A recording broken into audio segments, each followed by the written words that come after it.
Travis Wayne Goodsell. We are told about the Book of Mormon that the beginning of it, the 116 pages, had to be rewritten because Martin Harris, grandfather or great-grandfather of Dallin Harris Oaks, uncle, he came through the sister, stole the 116 pages. And the Book of Mormon, or Joseph Smith, in the Doctrine and Covenants, has recorded that he's a wicked man. That kind of sucks for Oaks. Nonetheless,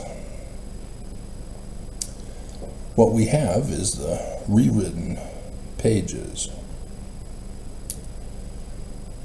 And so it starts with, I, Nephi, having been born of goodly parents. Therefore I was taught somewhat in all the learning of my father, who we find out is Lehi. And having seen many afflictions in the course of my days, nevertheless, having been highly favored of the Lord in all my days, yea, having had a great knowledge of the goodness and the mysteries of God. This is where it helps to know Greek, to know the origin, definition, translation, and interpretation of mysteries.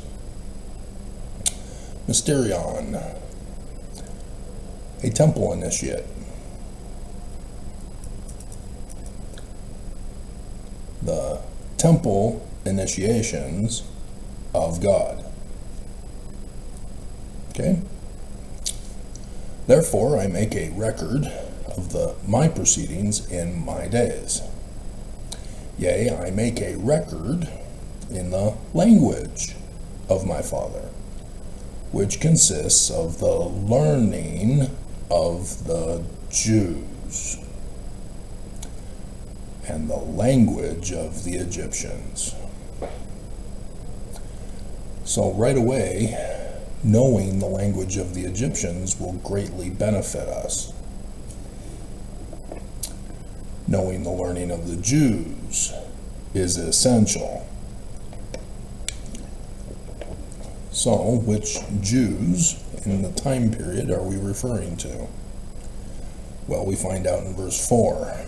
The first year of the reign of Zedekiah, king of Judah. Therefore, it's pre-Babylonian captivity Jewish Egyptians.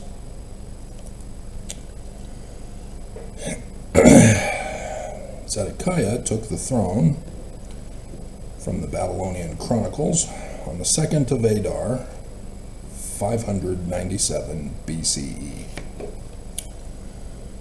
So we need to know calendar months.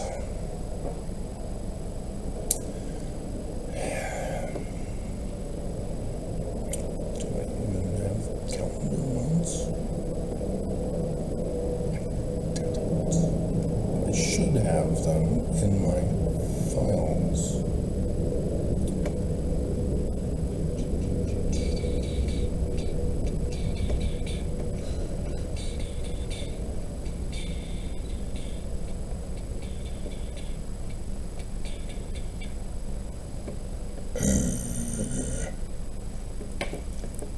Hold on, let's go back to Google, who attacked the Jewish calendar site today. Refused to allow it to go through because it's unsecured. It's Jewish calendar. You just committed a religious hate crime. Way to go, AI.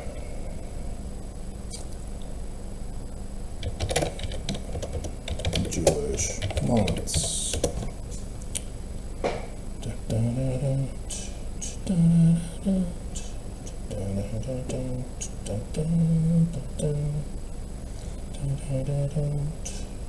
There we go. Okay.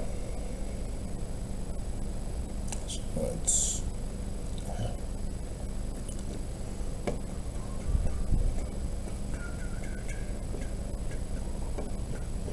the Jewish calendar composes both religious and civil, but with the ones that you see, it's only the religious, or actually civil, because actually they're doing it religious here with the ecclesiastical. The civil starts in the month of Tishri. There it is, 7, which is the ecclesiastical 7th month. Nisan starts the ecclesiastical New Year. So, civil versus New Year. The calendar site goes over the civil, with Tishri being number 1. Here at the Wikipedia page, they use the ecclesiastical for Nisan. So, Adar is the 12th and 13th month during leap years. And so, nowadays, it corresponds to the end of January into February in the time period to start with, and then ends 1st of March into the 12th of March. And so leap year would be the other. Okay, so that's the time period, according to the Babylonian Chronicles, is that in February to the 1st of March, somewhere in that time period, which 2nd of Adar would place it in the beginning of February, end of January 31st or so. We'd have to access the calendar to know the exact date in our calendar translation. But Google is denying it this morning. Okay, so the beginning of the year in our calendar, the end of the calendar year for the Jews, which came from Babylon. It's the Babylonian Chronicles, it's their month, the Jews have adopted it. That you need to understand. The Bible only contains a few of the Babylonian calendar names. The rest of the names are Babylonian. And so the Babylonian names are all listed there on the Wikipedia site, as well as the website for the calendar. That needs to be understood. And so as you go through the different months, know that that's not the original name. But for the Book of Mormon study, we don't need that knowledge at a beginner's level.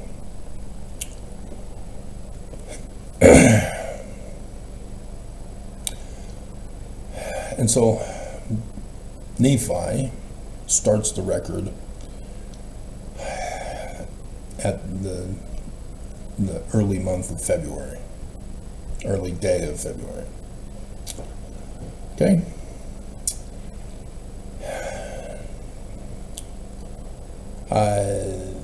Then you need to know about the theology. Do they have a religion? Is it Christian? Who is their God? Who is their Christ? Are they polytheists? Monotheists? Are they just heathens? Godless heathens? No. Quit being a racist.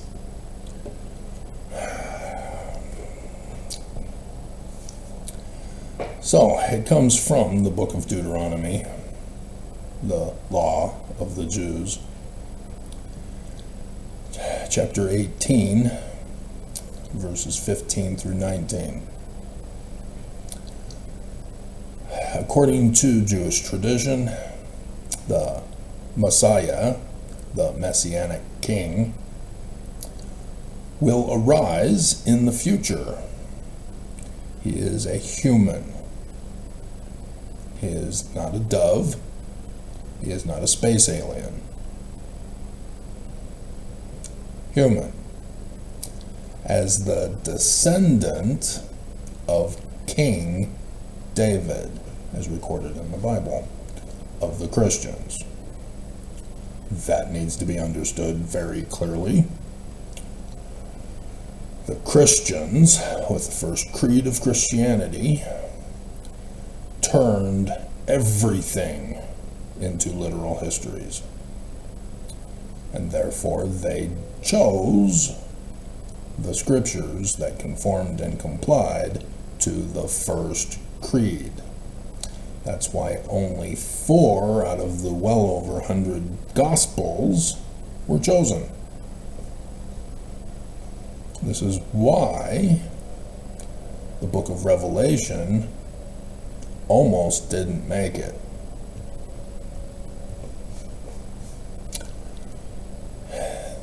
The Septuagint included the Apocrypha, of which the Jews do not accept because of Christian tampering,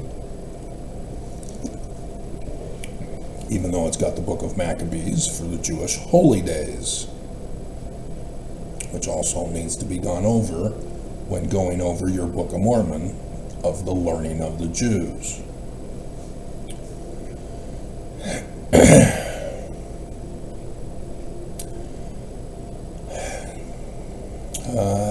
So King David, you have to know who King David is and why it needs to be restored. Babylon was the first kingdom to come in and conquer Judah. This is why in the book of Daniel, Nebuchadnezzar has a dream. Daniel interprets it and says, "You kidnapped us, are holding us hostage in Ur of Babylon. You are the head." And so when you get to the rock that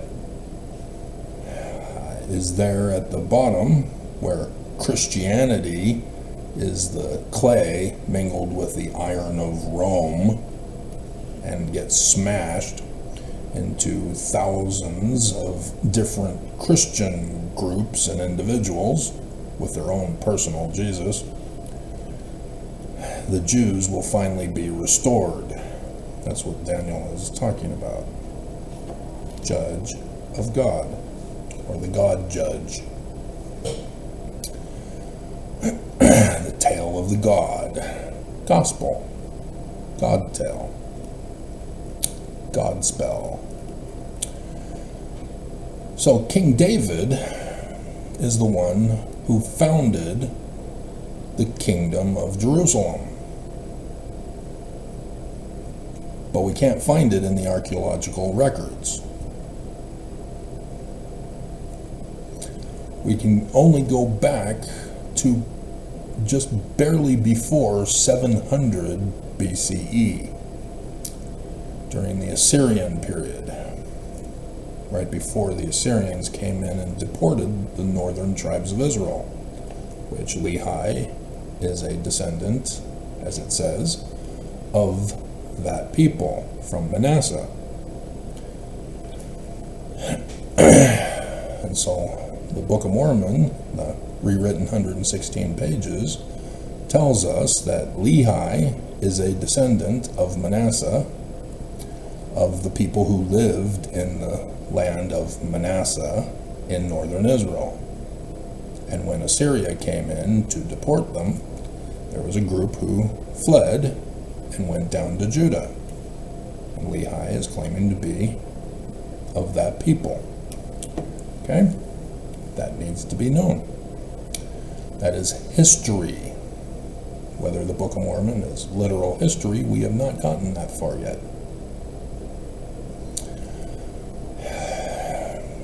So, King David, the language of the Egyptians give you your clue.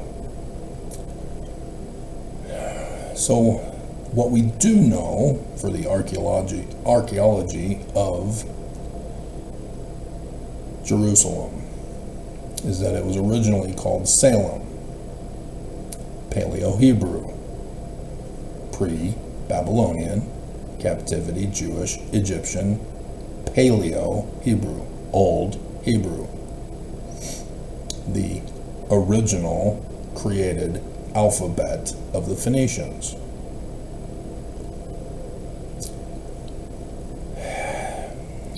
On the mount, they were just a small little group of people who settled there on the mountaintop.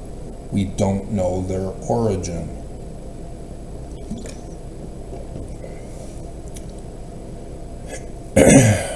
During the 18th dynasty, they make their first recorded appearance.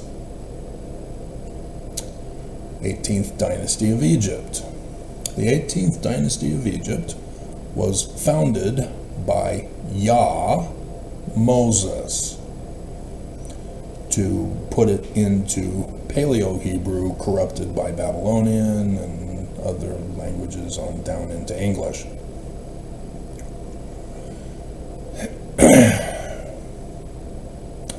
Mose dynasty, or David Moses dynasty.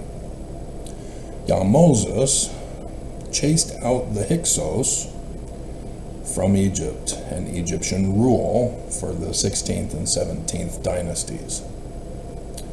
There's an overlapping co-regency between the two. And he chased out the Hyksos back into Canaan. And so you have the Amenhoteps and the David Moseses, for the most part, who reign on the throne of the 18th dynasty. When you get to David Moses III, he is informed of the encroachment of the land of Egypt by the Hittites from Turkey. Who came all the way down to the Valley of Megiddo. So Pharaoh, king, it was actually that time period when Pharaoh became, or king became Pharaoh, went up to battle to push them back out of the land and reclaim the land for Egypt. The various tribal groups were tributary to Egypt. And so for the Hittites to invade down to Armageddon,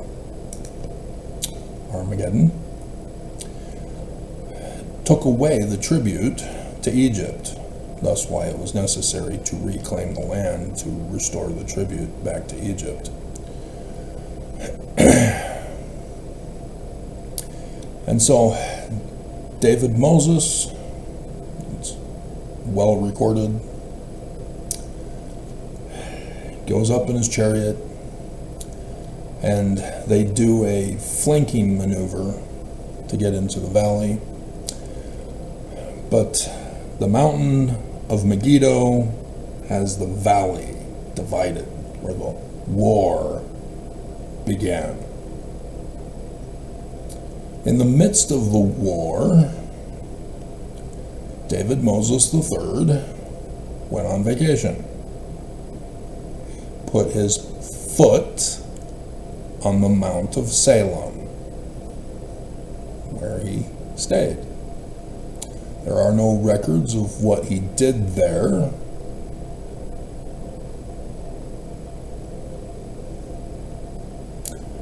But afterward, Salem built the Jerusalem temple and the palace for the kings of Judah.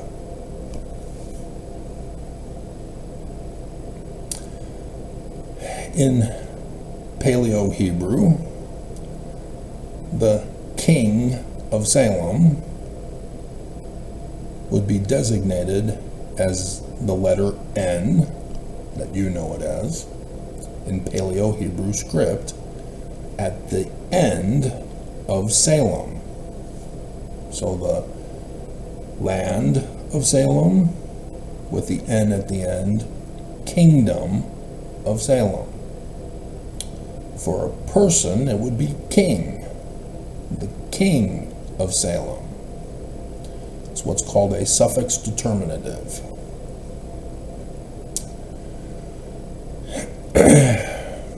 And so every single king of Salem is thus named Solomon. The reason why, or how they got their authority, is because of King David Moses III. The cultural traditions is that when the king comes to visit your place, the tribal leader gives a daughter who is unmarried, thus the oldest is preferred, to the king. He then has a child, and the son would be the first king of Salem, or any other of the tributaries. So that the bloodline is also attached to the tributary of Egypt.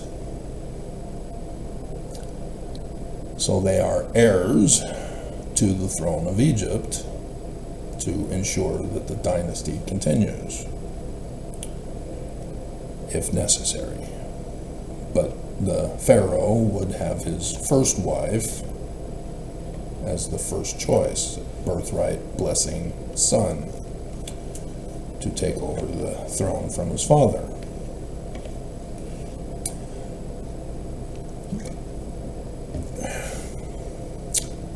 The founding of Salem by King David Moses III.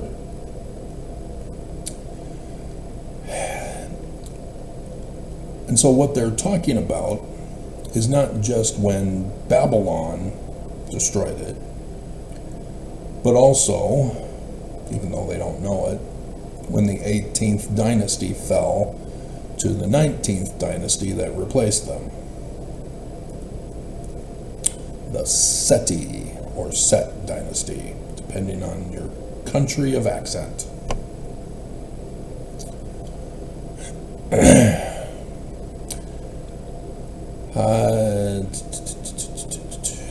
And so this is the restoration of the kingdom, the Davidic kingdom. And so the temple will be built with the Holy of Holies. And he will gather the house of Israel to the kingdom.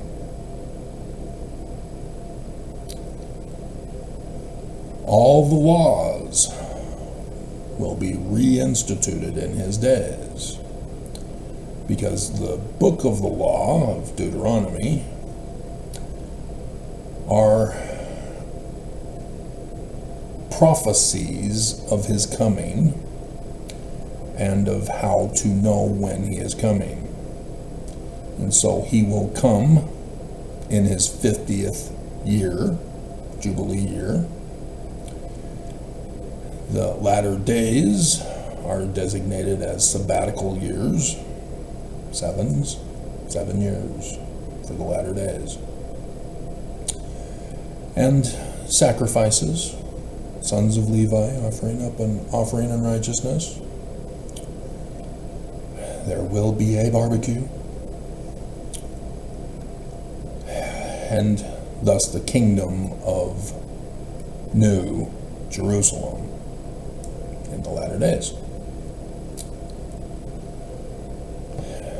That is Messiah ben David. as he is referred to. But he is preceded by another Messiah in Jewish tradition.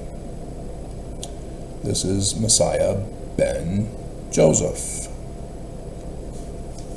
of Egypt.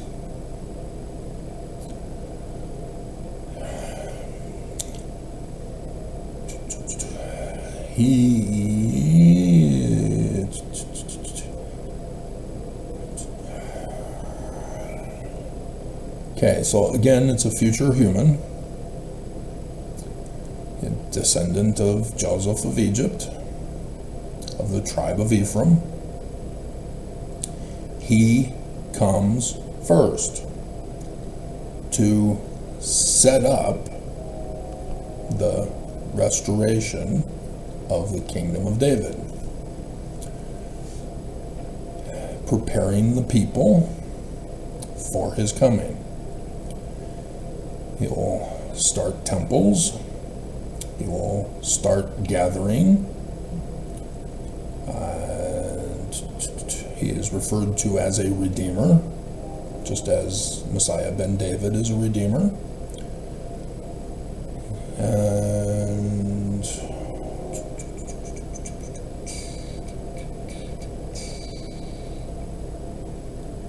he will be murdered in a war against an enemy. And so Messiah ben David is also restoring what was destroyed of Messiah ben Joseph. So there's multiple. It's the kingdom of Egypt, the 18th dynasty, which their tradition goes all the way back to the founding of Egypt, with Osiris and Horus, with Set as the assassin brother, as well as restoring the kingdom taken by Babylon and the future kingdom taken by Messiah ben Joseph. Messiah ben David is the restoration of all of it for the millennial reign of peace.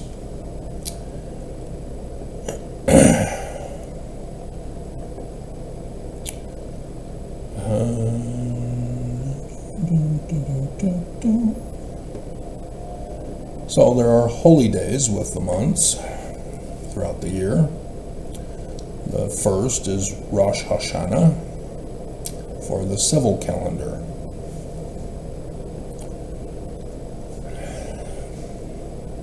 And so the religious calendar, it would be the 7th month.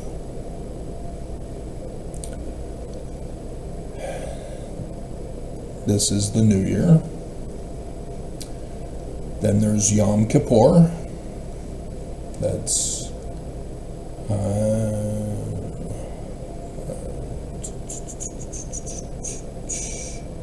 9 days after. Yom Kippur is the Day of Atonement. If you use Christian interpretation and translation for atonement, you will be wrong. If you use Paleo-Hebrew, that would be great, assuming that you find that some guy named Travis Wayne Goodsell, who deciphered Paleo-Hebrew, has it posted on his academia page. You can learn Paleo-Hebrew from him.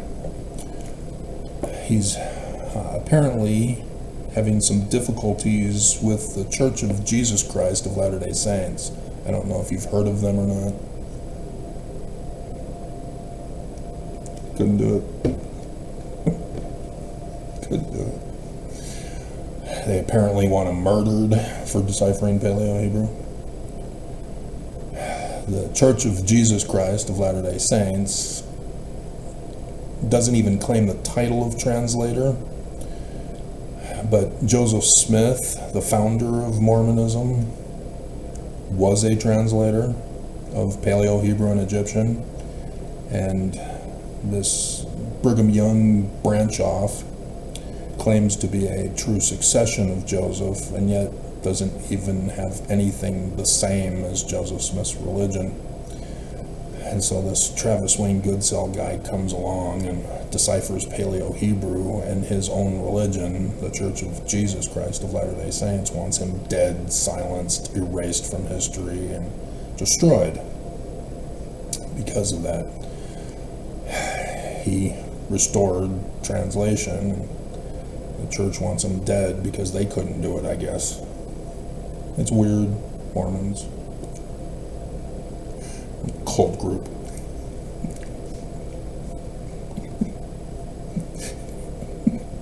But he would instruct you that it has to do with the fulfillment of the law of the Jews. Atonement. And so the Jews, for Yom Kippur, need to prepare their hearts for the coming of their Messiah. That's how you should correctly understand atonement. The fulfillment of all the prophecies, the fruits. And so then you have Sukkot, the Festival of Tents, tabernacles, ingathering, harvest, etc. It's 7 days and is 5 days after Yom Kippur. And so we had it in October. It's always on the 15th of the month, the Jewish calendar month, with the civil, keeping that in mind.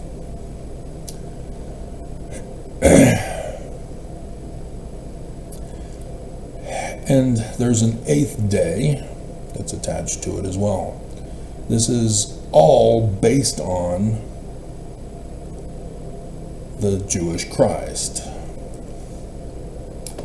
Messiah ben David, Moses the third, for the latter days.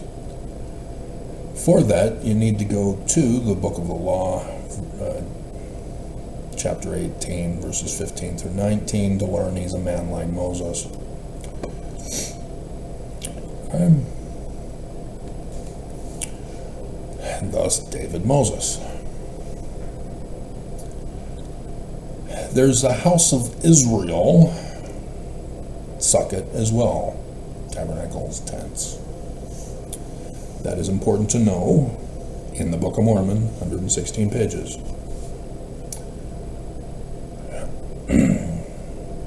That's going on right now. We're on day 4.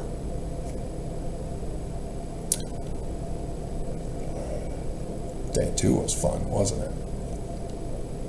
To whip it good.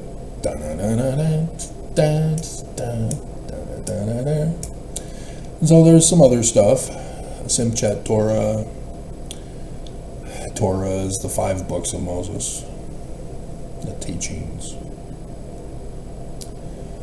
Hanukkah is the Festival of Lights, and because of the Christian tampering of Maccabees, the Jews don't accept Maccabees as their scripture, but that's where Hanukkah comes from, is the book of Maccabees. It's the Festival of Lights, so bringing light out of the darkness is important to know as you go over your Book of Mormon. To B'Shavat, then Purim. There's some other stuff on here that are more modern, like the Holocaust Remembrance Day. That's post-World War II. Obviously, that was not practiced by the pre-Babylonian captivity Jewish Egyptians. They have their 9th of Av instead for that one.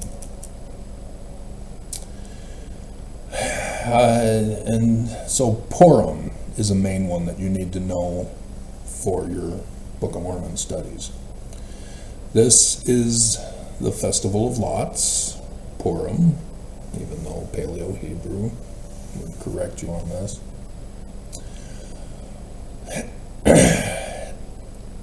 It's from Deuteronomy 19, where false accusers are punished for the punishment that would have been given to the accused.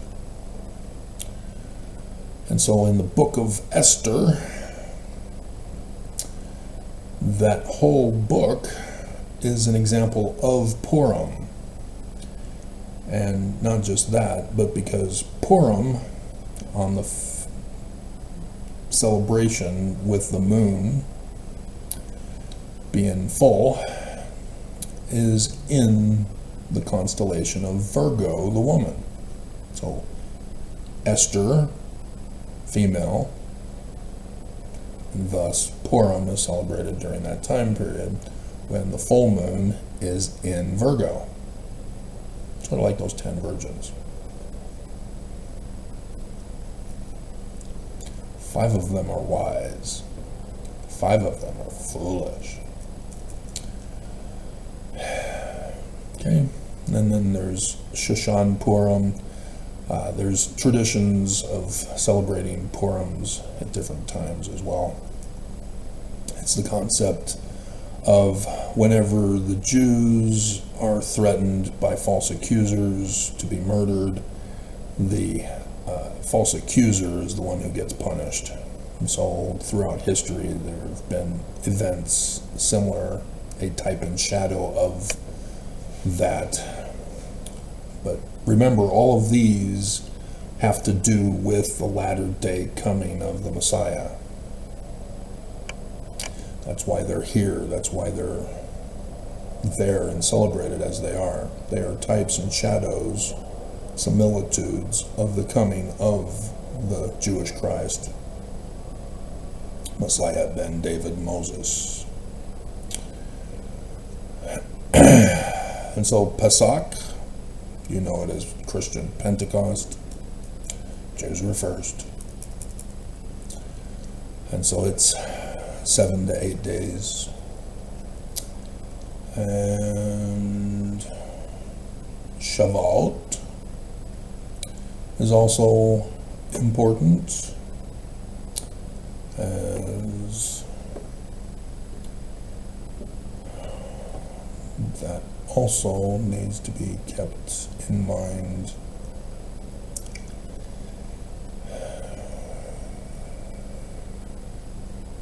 And then 9th of Av, which is a day celebrated, not, it should be on here, and it's not.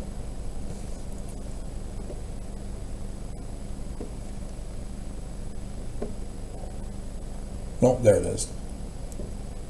Had to keep reading down. Tisha B'Av, 9th of Av, around the 16th of July to the 15th of August.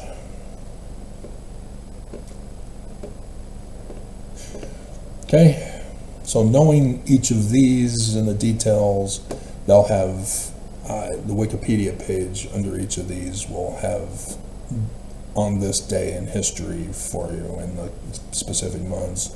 Any of the biblical stuff, do not take them literally. The historical stuff, take it literally, assuming that they got the right date.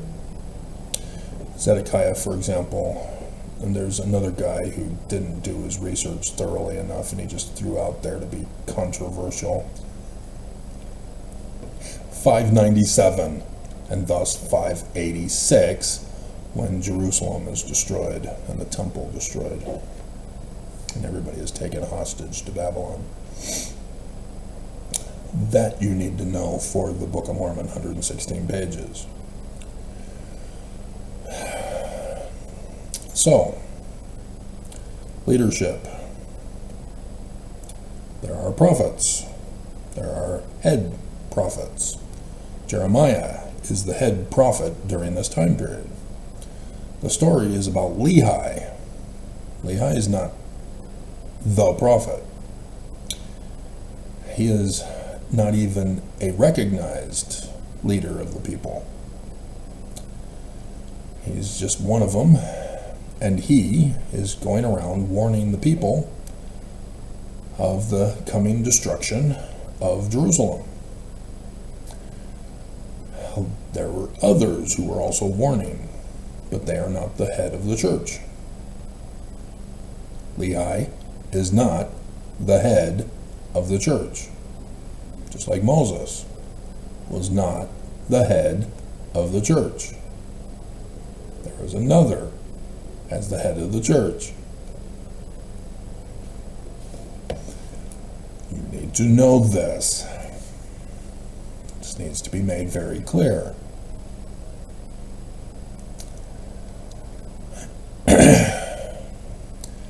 And so he's prophesying as a prophet, predicting the future of the destruction of Jerusalem,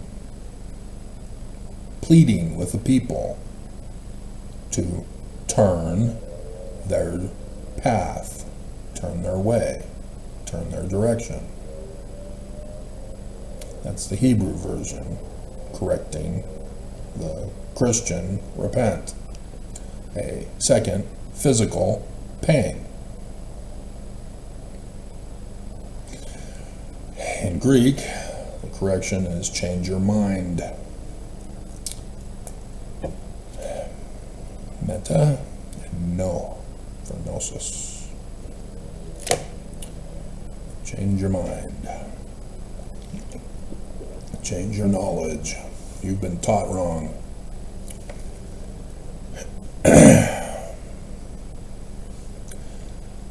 So, Lehi is a translator of Paleo-Hebrew and Egyptian and is now a prophet.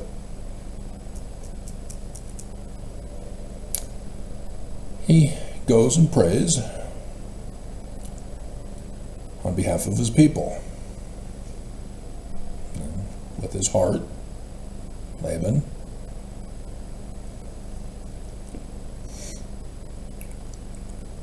if you know Hebrew,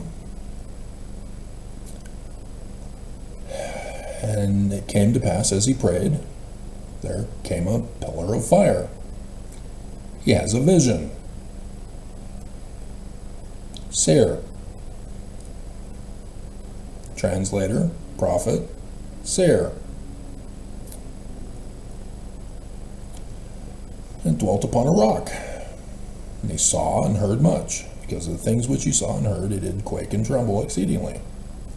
It came to pass that he returned to his own house in Jerusalem, at Jerusalem. And he cast himself upon his bed, being overcome with the Spirit and the things which he had seen. And being thus overcome with the Spirit, he was carried away in a vision, a dream, even that he saw the heavens opened. Revelator, calendar dates and clock times. Thus it's important to know the calendar and the months and the holidays of the Jews for the learning of the Jews. He is being given a future calendar date and clock time in which he sees God sitting upon his throne. This is a sign in the heavens. Sign in Paleo-Hebrew is the first and last letters of the Paleo-Hebrew script, alphabet.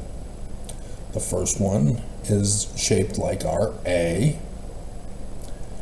but it's tilted to the left as you look at it. Where Greeks put it upright. That's why we have it through the Latin. The last letter for the word sign in Paleo-Hebrew script is the X. If you know it as Tau or Tav, that's only because of either Babylonian corruption onto the Hebrew or Aramaic, depending on whether you pronounce it Tau or Tav. You need to know that. Those are different languages. Paleo-Hebrew, you need to focus more on matching it with Greek. Nobody else does that. It's stupid. The pictures are the same.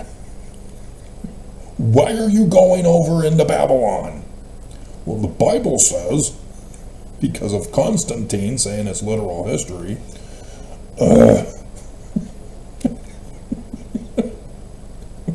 you're pulling an anachronism. Stop it. Just stop it.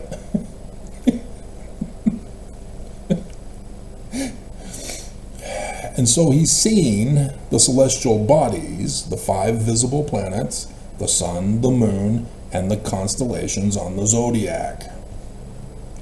So God is the father of Jupiter, Saturn. Throne, that's Ophiuchus. It would help to know this. It's quite an intensive research, but it can be done. I understand that Travis Wayne Goodsell guy has a book of signs where he goes over this with you. It needs to be updated. I see that it was way back in 2017 when he published it. I guess his persecution by the Church of Jesus Christ of Latter-day Saints has delayed certain upgrades.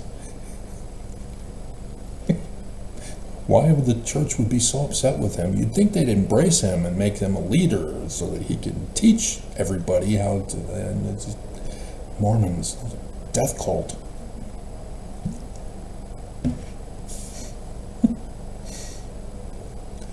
So he sees one descending out of the midst of heaven, and his luster was above that of the sun at noonday. As you follow me, right? You remember the video, right? Where I went to Google search to demonstrate live who the sun god at noonday is. And apparently, those Mormons, to keep Mormons from knowing about this, altered the Wikipedia page on this.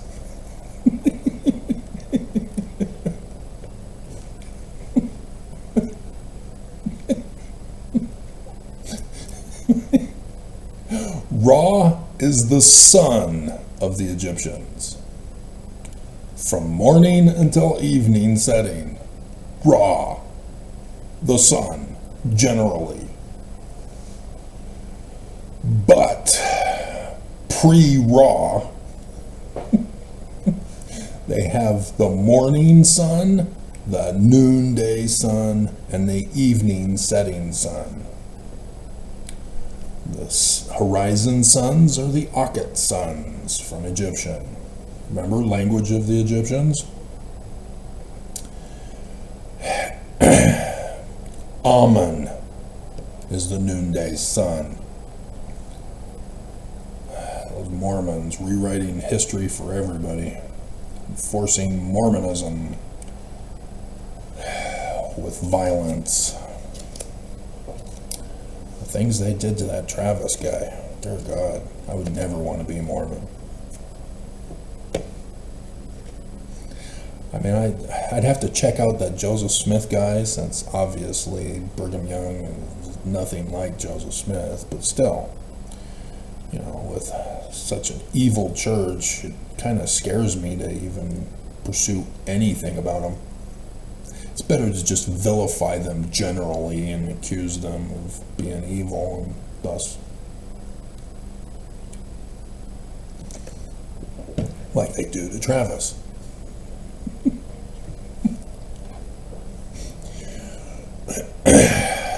Better not to know the truth.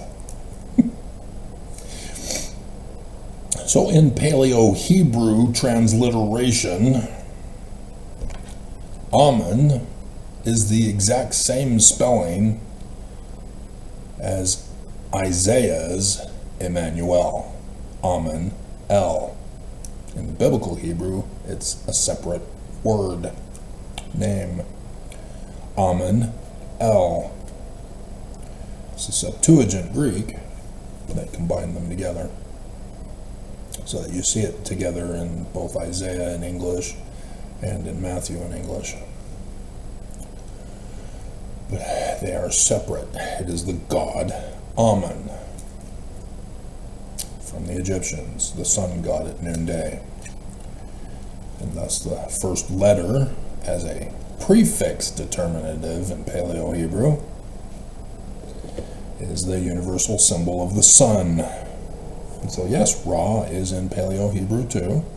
You put the R, which in Egyptian is the flag symbol or ensign, for God, the god of the sun, Ra. But Amen is Melchizedek. Section 107, verses 2 through 4. So that is Amen, the God of the Jews, Emmanuel, the future coming Christ, Messiah, Ben, David, Moses, the third. Of the 18th dynasty, David Moses's, yep, Amen was the priesthood. Remember section 107, verses 2 through 4?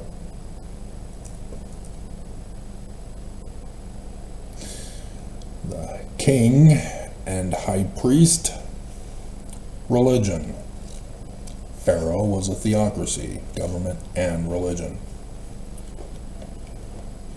Thus, King David Moses III is the King of Kings, the Lord of Lords, the great high priest, for that reason. Thus, the coming future David Moses would also be the King of Kings, the Lord of Lords, the great high priest, the Prince of Salem.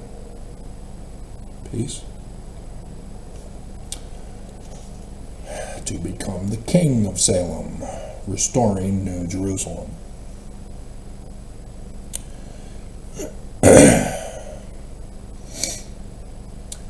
And so 12 others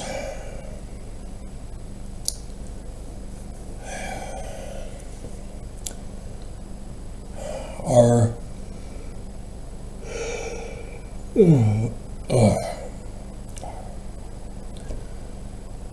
it's interesting.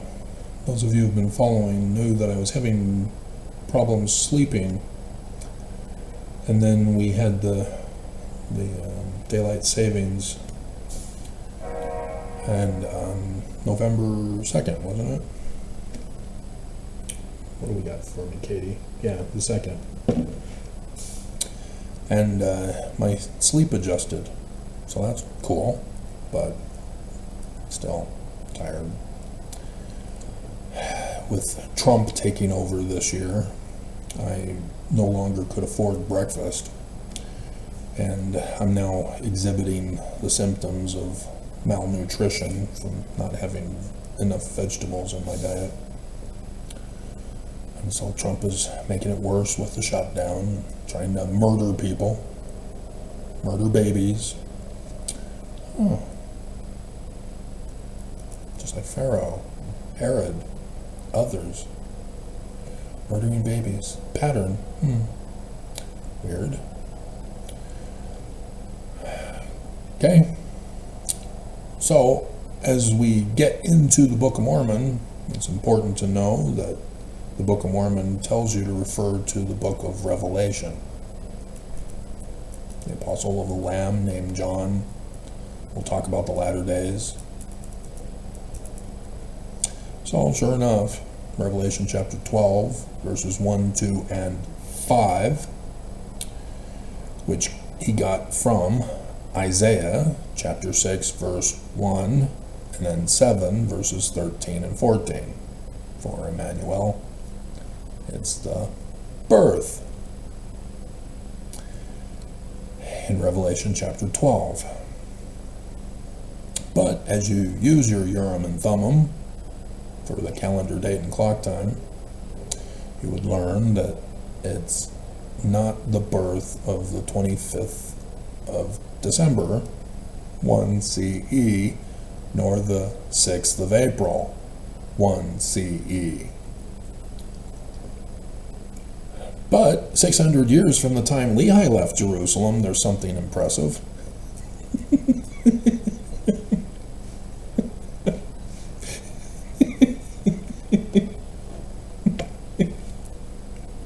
Hint, hint.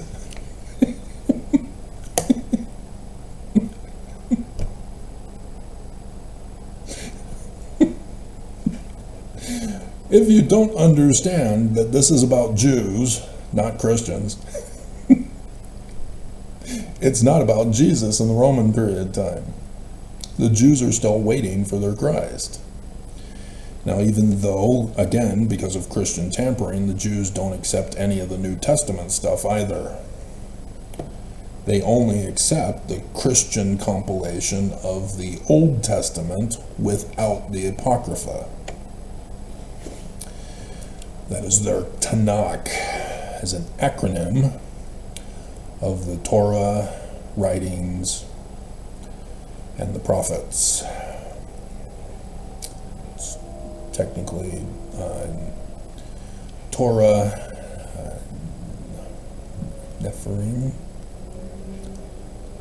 I'm not sure I'm getting the right Hebrew word for prophets, but it starts with an N, and then Kettim, for writings, whatever writings is, K-H. I don't memorize, I have to reference, or use associative memory, as you witnessed. And so the associative memory helps me know what to reference to get the answer, so I don't have to memorize. And so certain words in Hebrew would be helpful for you to know, so that when you come across heart, for example, or angels, Malachi, messenger,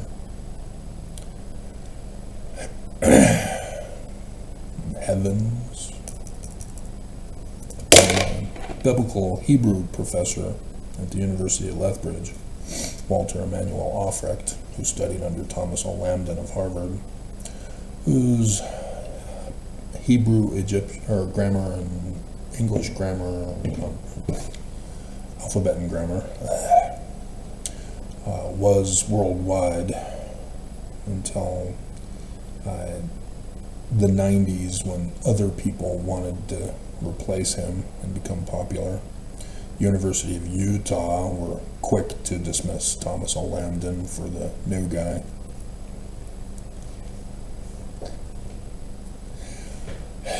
It's the same translation method. The Masoretes, who created the biblical Hebrew text, made it very clear there is only one translation and one translation only, and it's wrong. Nonetheless, so it doesn't matter if they have new guys come up. It's Thomas Lambden's book that's just fine. Does the job. But anyway, he taught us about Paleo-Hebrew and how nobody had deciphered it until that Travis Wayne Goodsell guy, which, he hadn't deciphered it back when I went to the University of Lethbridge.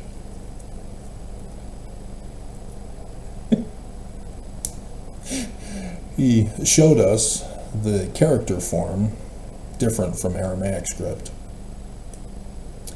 and used Genesis for several of the words in there. The word for day is also the word for sea, because the Masorete Jews who created the biblical Hebrew text had multi-personality disorders, and they projected that into the translation.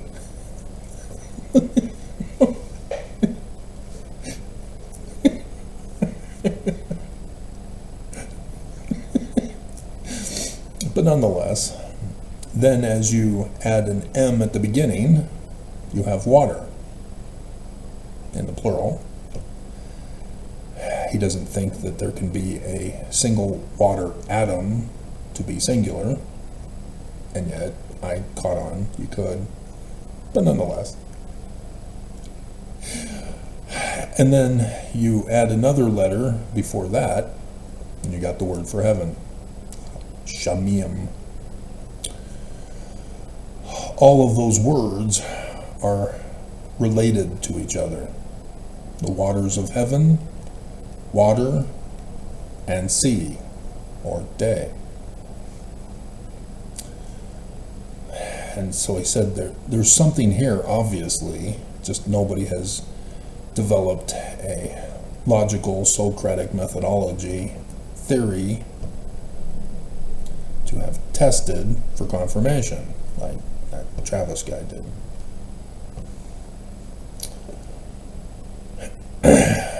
But nonetheless, knowing certain key Hebrew words will help. Baby name meanings? Yeah, I've already been through this with Stanford.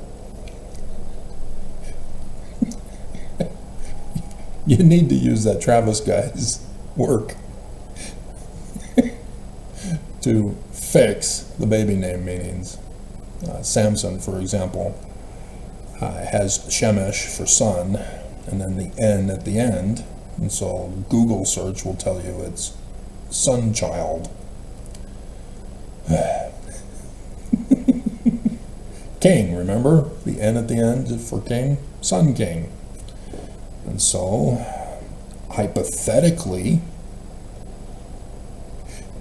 when there's deaths about the story of the Sun King, those would be solar eclipses. If only there would be somebody.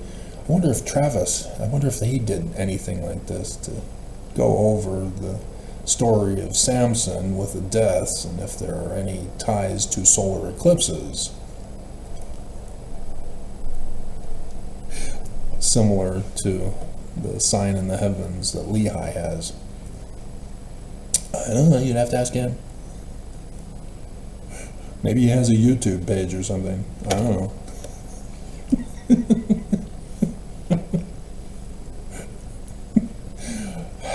I mean, I'm sure that if he did have anything on that it would be his #1 video.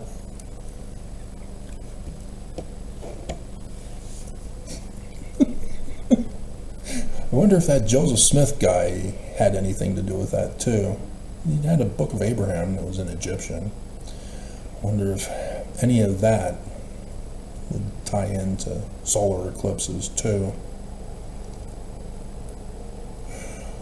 The word for sign, by the way, in Paleo-Hebrew is in Genesis also,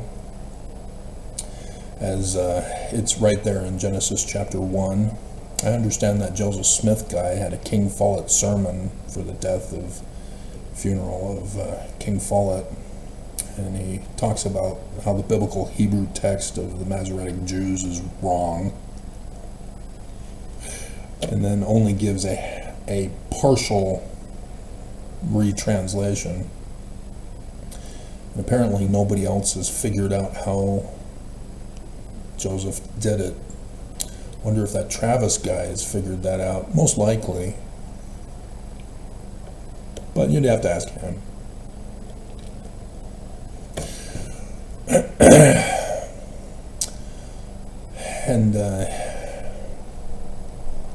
And so it's a more updated version would be head brought forth gods as the sign of the heavens, the sign of the earth. And so in verse 14 of Genesis is when the the stars were put in the heavens for signs and for seasons. And that uses the word with an extra T at the end, or X.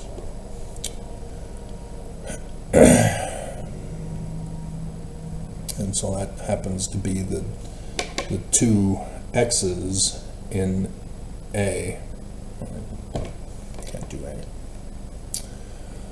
At the baseline that is turned to the left. Solar eclipses turn to the left.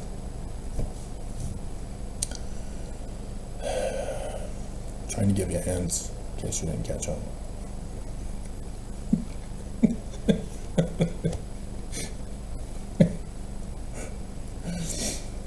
Eclipses cast a shadow on the earth from the constellation from where they occur. Calendar date and clock time.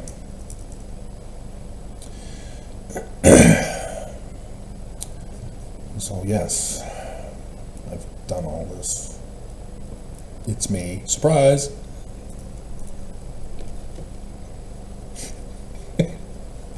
Tricked you, didn't I?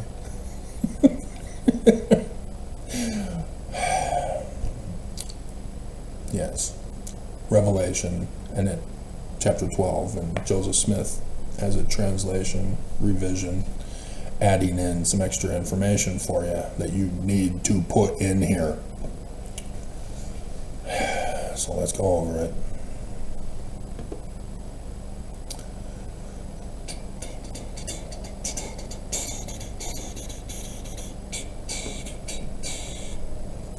So in verse 1, Joseph Smith makes it clear that it's a sign in the heavens, sign and wonder, same thing. So it's a constellation conjunction where planetary celestial bodies are in specific constellations. So the first one, he says a woman, Virgo. So there's a conjunction in the constellation of Virgo. That is calendar date and clock time that he's giving you. And so without your Urim and Thummim, you should know that the sun is in Virgo during the middle of September to the middle of October every year. When it was written by the Jew, it was the middle of August to the middle of September. So the Jew knew that there would be a change in the calendar months because he's using the celestial calendar date and clock time to bypass anybody else's created calendar. And he knows about the shifting north poles, which thus is where the sun adjusts with the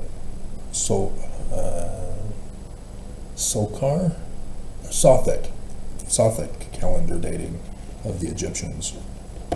They had a lunar and a solar calendar as well as a Sothic calendar for the North Pole dating, so to speak.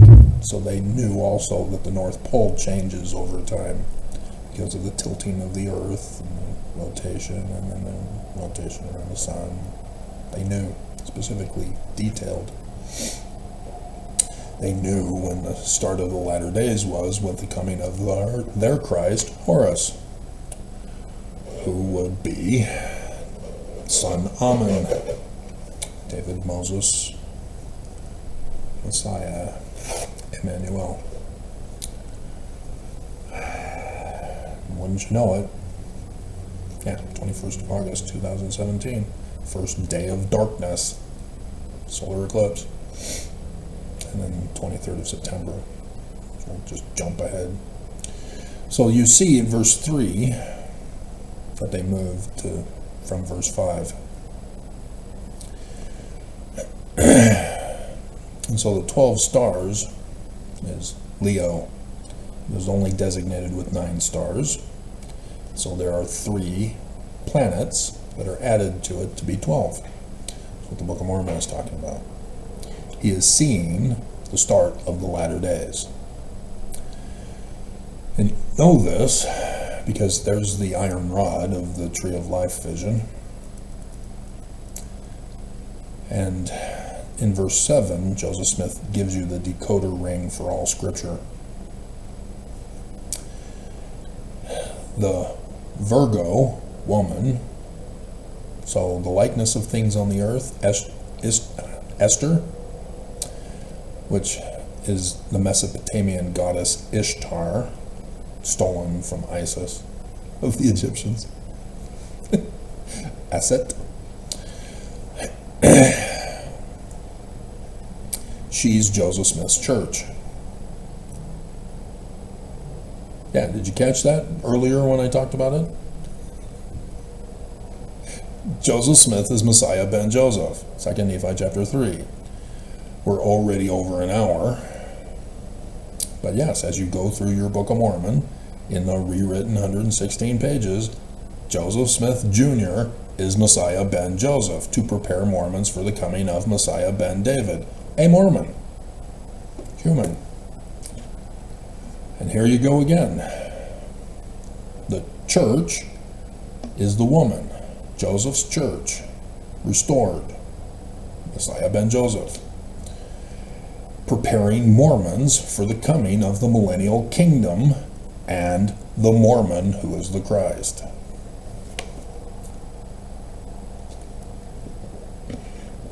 And so the Jews, the author of Revelation, gets Isaiah's Emmanuel prophecy and gives you the calendar date and clock time of the 23rd of September 2017.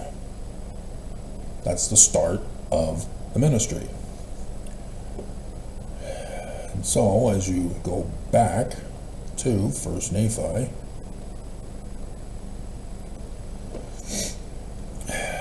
after having this dream, receiving a book, exact same pattern match for Joseph Smith's second vision, by the way. What book did he get? The Iron Rod. Yeah, exactly. Warning of destruction of those in the latter days by Christians who will come and burn us and frame and blame Jesus for it. The same Christians who murdered Joseph Smith and who were missionaries in Joseph Smith's religion, who were lying about the Book of Mormon and the church. The wrong name.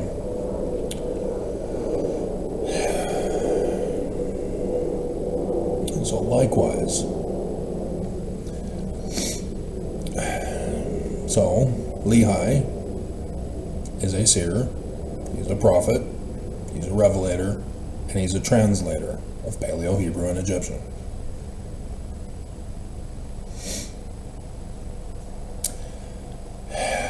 And he's warning now the people about the coming 9th Av to be carried away into Babylon.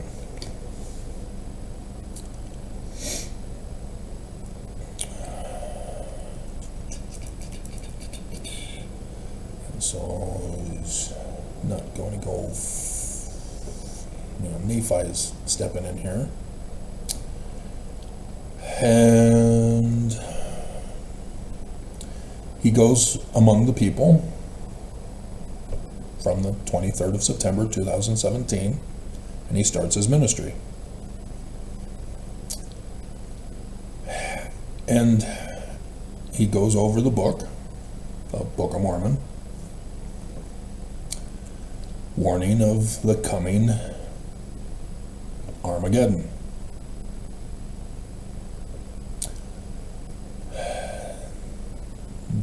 Day that shall burn as an oven,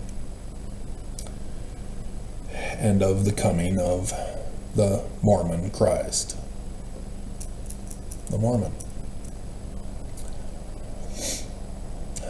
which Lehi is that guy. in the story. And so how did the people receive him? Well, they mocked him because he testified of their wickedness and abominations. And they got angry, just as Joseph Smith, who was assassinated, and they sought to murder him. But there's tender mercies. Gag.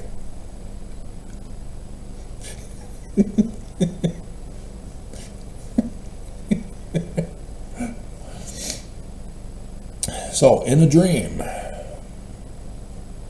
after 23rd September 2017, he now has a dream of an exodus dream.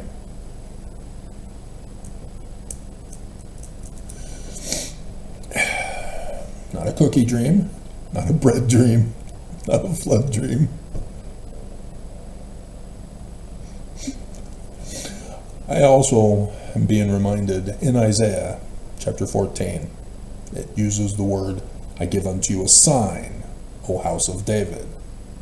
And then 23rd September 2017, sign is Paleo-Hebrew for the 3 days of darkness, the first and last letters of the Paleo-Hebrew alphabet, of the eclipsed sun casting its shadow over the United States of America on the 21st of August 2017, 14th of October 2023, and 8 April 2024. A is leaning. A loose. He's leaning. While you were sleeping and having a dream. Milwaukee. Fluffy. Here, Fluffy.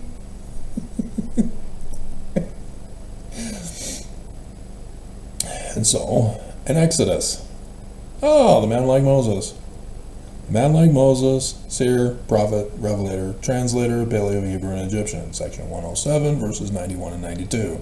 Joseph Smith is the man like Moses, a prophet, seer, revelator, and translator of Paleo-Hebrew and Egyptian. Section 103, verse 16. The man like Moses, who is a prophet, seer, revelator, translator of Paleo-Hebrew and Egyptian, the Mormon, to save Mormons from the great and abominable Church of Jesus Christ of Latter-day Saints. We're sort of rushing things.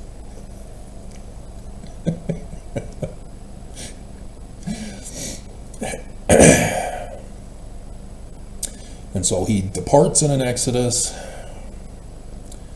leaves the land where he was living and talking to Mormons who wanted to murder him, and departs into the wilderness 600 years before 8 April 4 CE. 20 years to the day of the third and final day of darkness. 2020 was the Exodus year. That was his 50th year, the Jubilee year of the Jews, remember? And so, yeah, the Jews knew. Calendar date and clock time. And Joseph Smith Sr. knew, because he rewrote it, not Joseph. Jr. was a bad boy, allowing Martin Harris to steal it, giving the excuse that his son died and the Methodists kicked them out of their land. As Jr. had been arrested as a glass looker, and they didn't want his kind, and so Emma had to come with him because he's married to her by eloping, and thus her parents. Great. This little glass looker steals our daughter and then gets us kicked out of our home and our church north of Pittsburgh. So yes, section 3 and 10, Senior is very unhappy with Junior.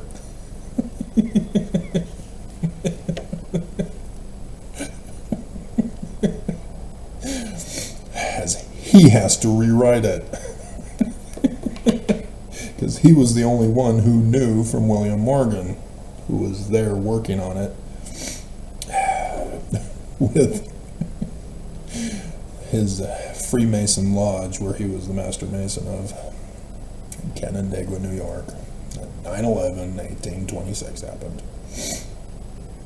And so, yes, also notice, Nephi's not born yet. But, yeah, 23rd September 2017 is when he is born. He's the Christ. Lehi is preparing the way for the Christ. So there's a different way to perceive it.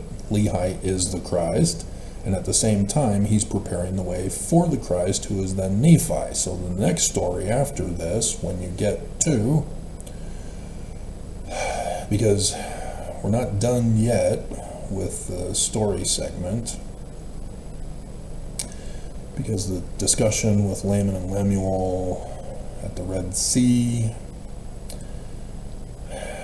you're supposed to understand that as the Reed Sea, but you need to know Hebrew, not the Greek Septuagint version. Verse 15, which this chapter and verses are not the same as the original Book of Mormon. And so as much as that would be cool, 15, oh yeah, that's when Sukkot begins. Passover also begins on the 15th. You can't do that because they tampered with the order. I think it was Parley P. Pratt who put verses in the original Book of Mormon with just chapters. And so, my father dwelt in a tent is the code word for, we finished the story, we're now going to start with another one. So, verse 16, and it came to pass that I, Nephi, being exceedingly young, nevertheless being large in stature, yeah, that's now the new Christ. This is the protagonist of this story now. Lehi is not the main feature anymore, per se. He's referred to as he's preparing Nephi to take over, sort of like senior for junior. And ooh, temple initiatories shows up in verse 16.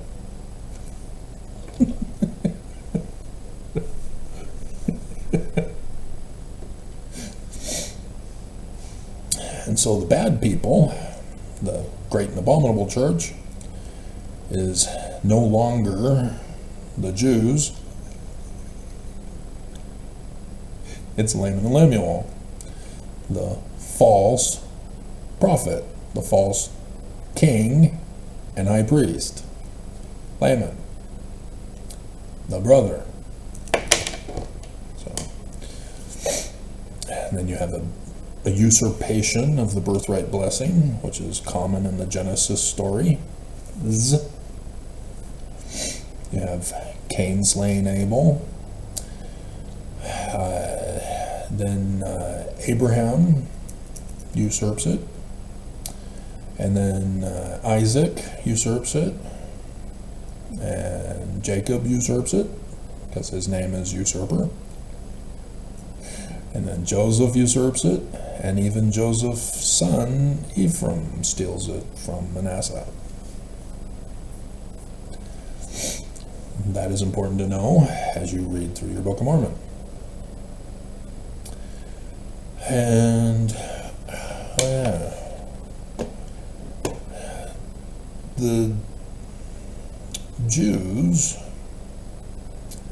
had a different way, and let's see if I can find that.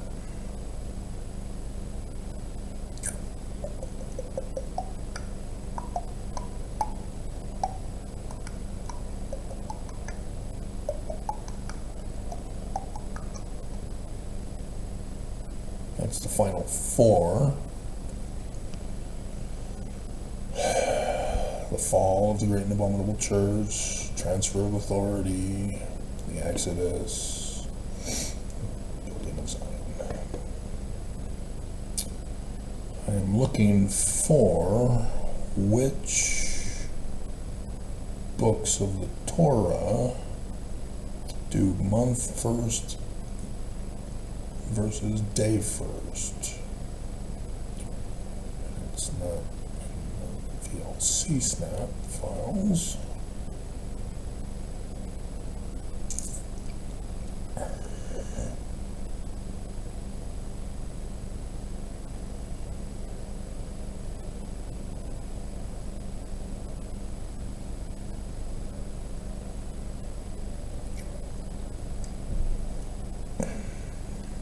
Day and month in Torah. There it is.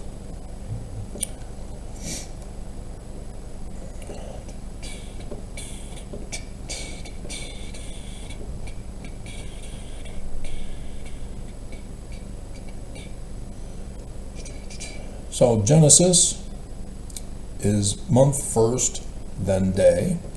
Exodus is day first, then month. Leviticus is month first, then day. Numbers is day first, then month. And then Deuteronomy is month first, then day. Okay, switch off. It's very weird, but it's a different author for each book. It's not Moses, by the way, in case you didn't know.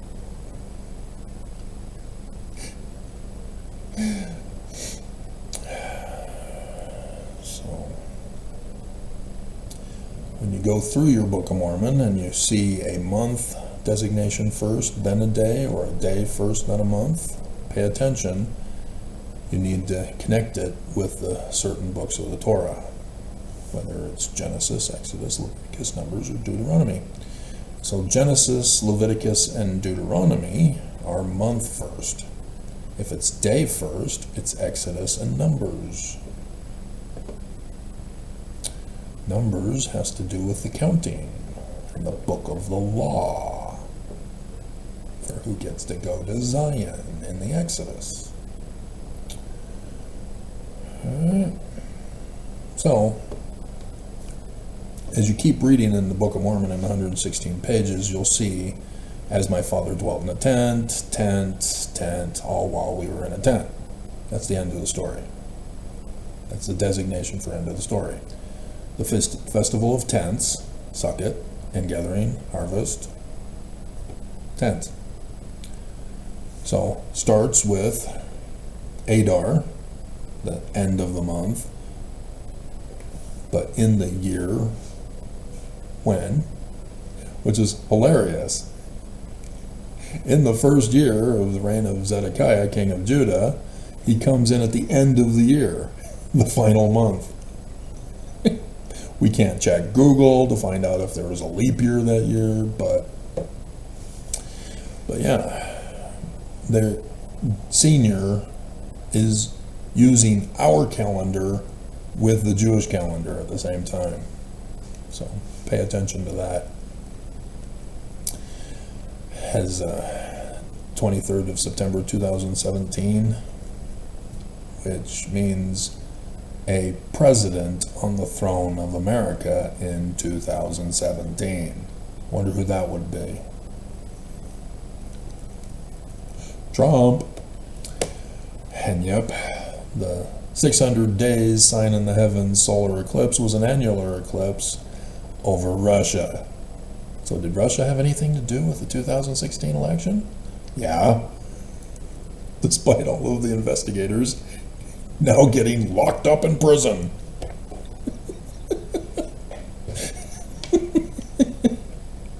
It's a hoax. It's a witch hunt.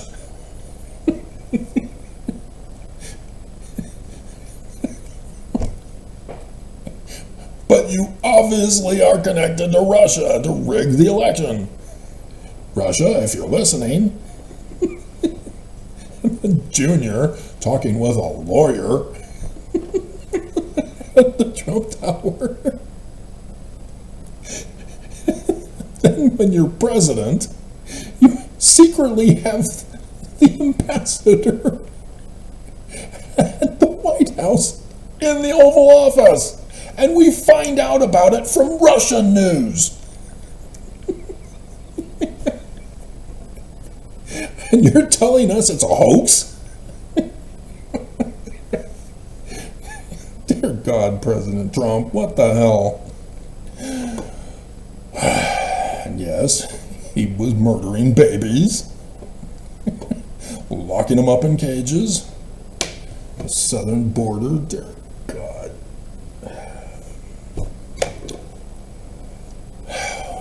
They got you to fulfill scripture prophecy, the bastard Church of Jesus Christ of Latter-day Saints.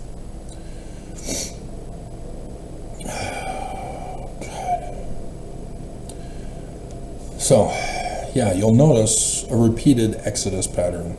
The first part with the Book of Mormon has to do with going to get the brass plates for the Exodus, keeping a record of the people and the scripture prophecies of the same thing as the book prophesying of destruction of Jerusalem in the latter days, and the Messiah ben Joseph in the latter days, and Messiah ben David.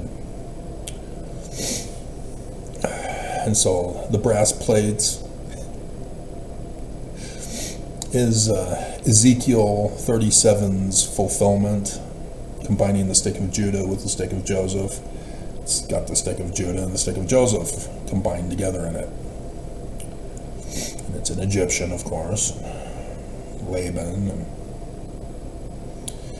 And so, yeah, that's why certain Isaiah scriptures are plagiarized in the Book of Mormon, as he is making it very clear that those particular ones have to do with the prophecies of the latter days, because Nephi would then give commentary after plagiarizing them. But they're from the brass plates, so it's correct. It's not an error in translation, Travis. The original one shows that it's correctly translated in our Book of Mormon, and so we don't need to translate the Bible correctly to be the Word of God. What the bleep is wrong with you?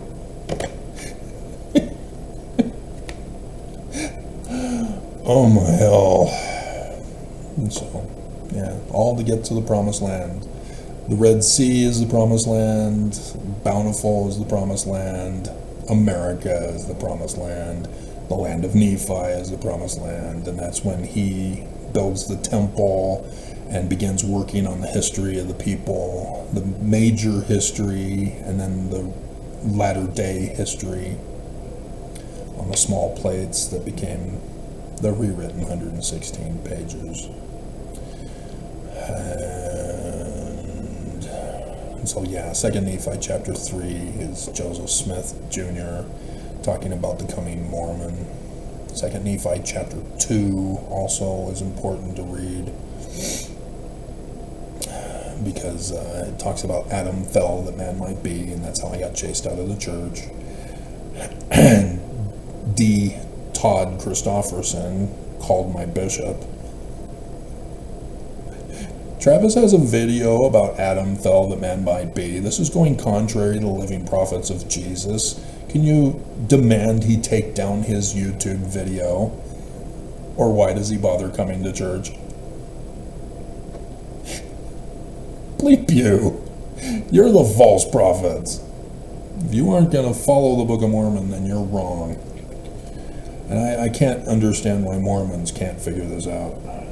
How they blatantly violate the scriptures, especially under Nelson, and even the cruelty of Oaks, just the inhumane cruelty of Oaks to murder people willingly, maliciously murder. He is in a position of religious leadership. He is sitting on trillions of dollars. And people are suffering and dying, not just around the world or the United States of America, but here in Utah and among Mormons. And he is going silent, not lifting a single finger to help anybody. And then he pulls the presiding bishop out of his calling to make him an apostle.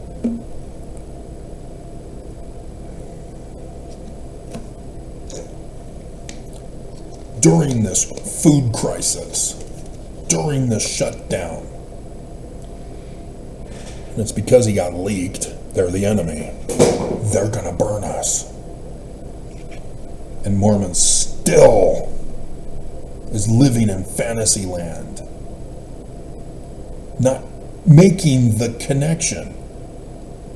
They're religious leaders. They're sitting on trillions of dollars. We're all suffering. Which suffering could be alleviated with the money they're hoarding. And they won't do it. And Trump, oh dear God, he's pissed. He is now murdering the homeless, the poor, the hungry. Murdering. He is pissed, using SNAP to issue his vengeance. He did not want anybody to have SNAP. Not just because he's shutting down the federal government, 3 Nephi chapter 7, by the way. But losing to Democrats when we all knew it was going to be the case, even he knew, and yet he then uses that to justify permanently canceling SNAP. Even after the judge told him to restore it. He said, well, we'll do halvesies, but it's going to take months. And so it escalated to the Supreme Court, and the Supreme Court said, yeah, you can do halvesies, but it's going to take months. It's not gonna be done. Nobody is getting the food from the government benefits. There are states who are stepping in to take care of their own people, knowing they can't trust the federal government. Utah is not one of them.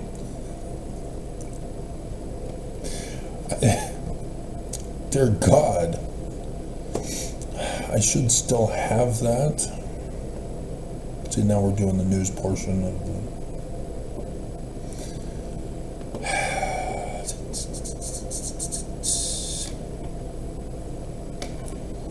Let's see if I can find it.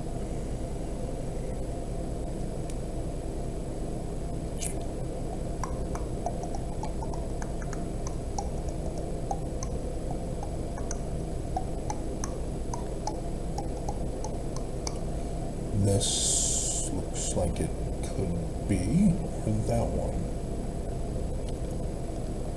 Let's try this one first.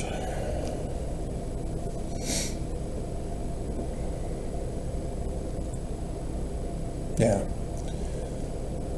The states that are stepping up to take care of their own people are Alaska, California, Illinois, Louisiana, Nevada, Oregon, Vermont, and Wisconsin.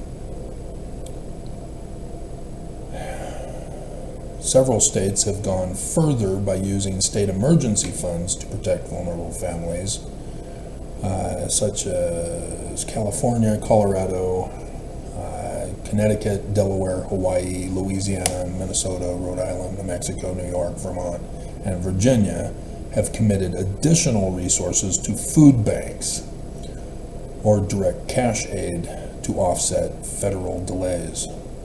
It's a permanent delay. They're shutting it down. This is it.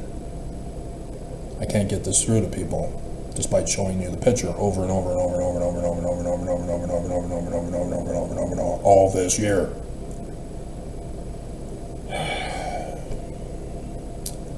And so, but for Trump to do this, it's very clear he's pissed, and he's had it, and he's ending it.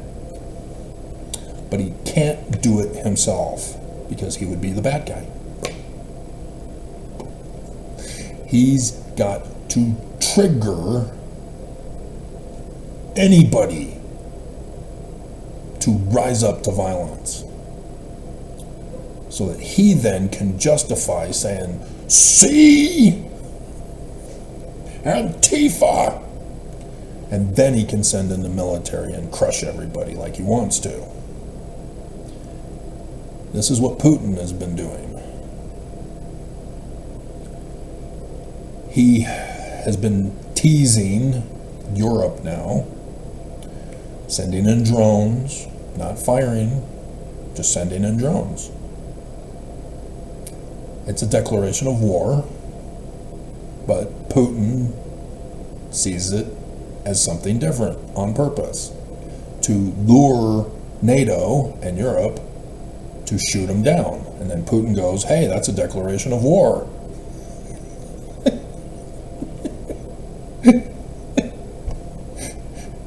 Yeah, that's what Trump is doing. He is trying to trigger war in America to justify crushing you. And so, you know this from the Book of Mormon, right? Mosiah 29. King Mosiah, Moses, Yah Moses.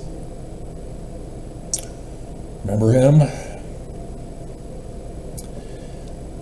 He's given up the throne for millennial Zion, so that Mormons can be joint heirs with Christ. And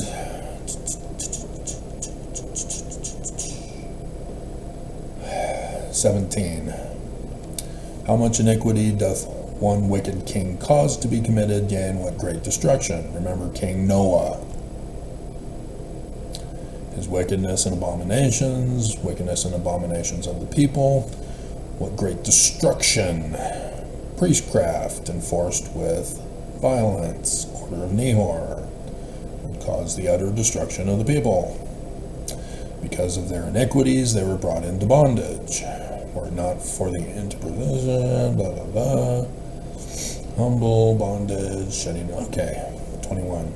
I say unto you, you cannot dethrone an iniquitous king, save it be through much contention and the shedding of much blood.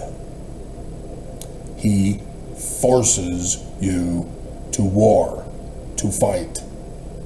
This is my born-again Christian, white supremacist Christian nationalist peers.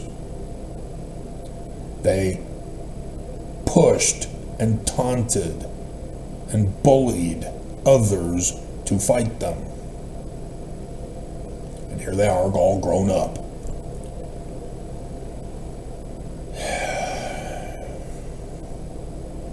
They want blood.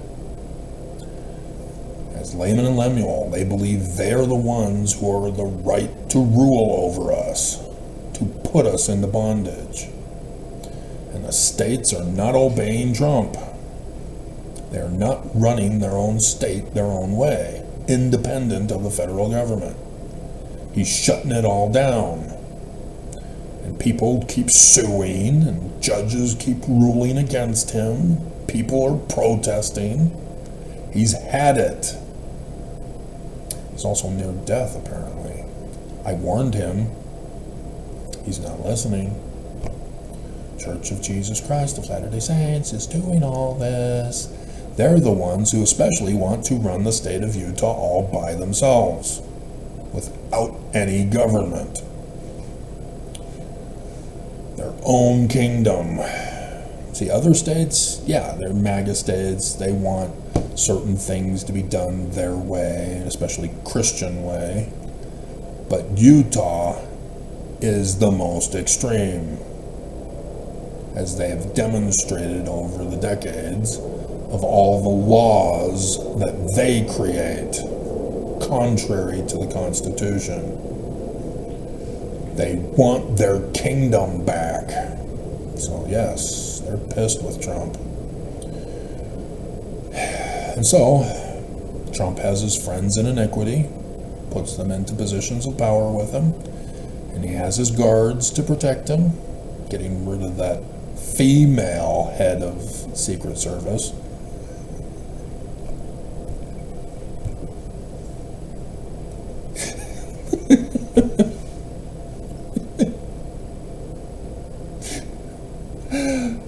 None of the press caught that. None of them. God. And so, yes, bringing in the troops to D.C., keeping his guards about him, tearing up the Constitution, that gave agency of life, liberty, and property, and obviously is not obeying the covenant path of the Church of Jesus Christ under these things, let alone the 10 Commandments of the Jews about the Jewish Christ. And so he makes up his own laws. Article 2 lets me do whatever I want. Sends it among the people after his own wickedness. Yeah, the grifter, as the news often refers to. He's making money. He's extorting people, extorting countries. All tariffs are an increase in taxes to destroy the other economies if they don't conform and comply and give tribute to him. Whosoever does not obey his laws, he destroys. And this is exactly what he's done. This is exactly what he's doing right now. He shut down the federal government to destroy us. We did not conform and comply, and now he's destroying us. To force you to run the state by yourself, or to rise up in war against him, and then he sends in the military to crush you. And then you will be forced to be MAGA and run your state by yourself, to set the example for the rest of us. This is exactly what we were warned about. He will destroy us. He has started to destroy us.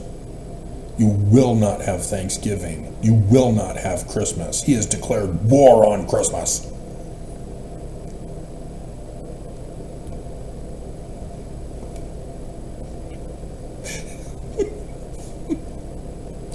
You ever watch Fox during Christmas time?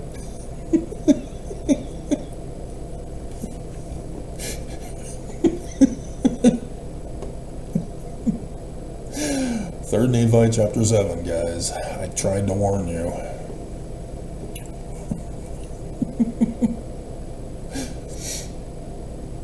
But that's the whole point and purpose of the Book of Mormon, is to learn how to figure out the prophetic code with the calendar dates and clock times to know that it's right now. And we're in day 4 of the House of Israel, suck it.